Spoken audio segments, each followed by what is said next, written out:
কল্পনারও বাইরে।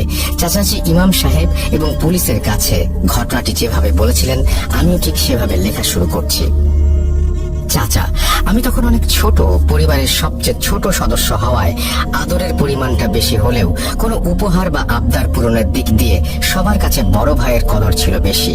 আমাদের দুই ভাইয়ের মধ্যে বড় ভাইকে আব্বা সবচেয়ে বেশি ভালোবাসতেন। ভাই যা চাইতেন আব্বা তাই দিতেন, কিন্তু আমার ক্ষেত্রে এমনটা ছিল না। তাই ছোট থেকে আমার মনে একটা ক্ষোভ জমতে থাকে।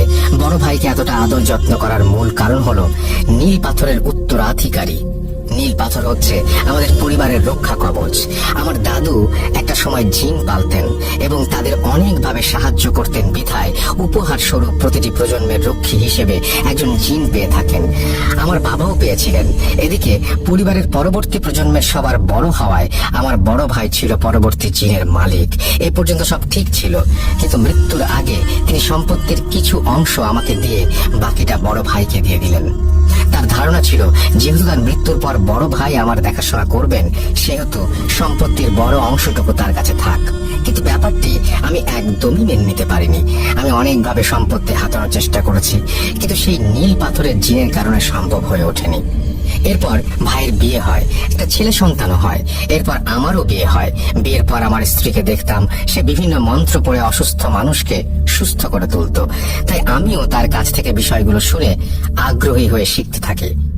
একটা সময় আমরা দুজনই কবিরাজি শুরু করে দেই এবং শক্তিশালী মন্ত্র শিখে চর্চা করতে থাকি। এদিকে আমার ভাতিজাও বড় হতে থাকে এবং আবারও সম্পত্তি পাওয়ার আশা শেষ হতে থাকে, কারণ আমার কোনো ছেলে মেয়ে নেই। সম্পত্তি এবং নীল পাথরের ভাগিদার সে একাই। তাই এই ব্যাপারে আমি আমার স্ত্রীর সাথে আলোচনা করলে সে ভাতিজাকে আমাদের দোকানে নিয়ে আসতে বলে। সেখান থেকে আমরা কবিরাজির মাধ্যমে মানুষকে সুস্থ করে দিতাম। আমিও বড় ভাইয়ের সাথে কথা বলে ভাতিজাকে শহরে পাঠিয়ে দিতে বলি এবং ভালো স্কুলে পড়াবার আশ্বাস দেই। বড় ভাই আমাকে বিশ্বাস করে ভাতিজাকে পাঠিয়ে দিলে আমি রোজ স্কুল শেষে তাকে দোকানে নিয়ে বসাতাম এবং আমাদের কাজগুলো দেখিয়ে তাকে আকৃষ্ট করার চেষ্টা করতাম। এমনই একদিন আমাদের পরিকল্পনায় আমরা সফল হই। আমার ভাতিজা মন্ত্র পাঠ করে অলৌকিকভাবে মানুষকে সুস্থ করার বিষয়ে অনেকটা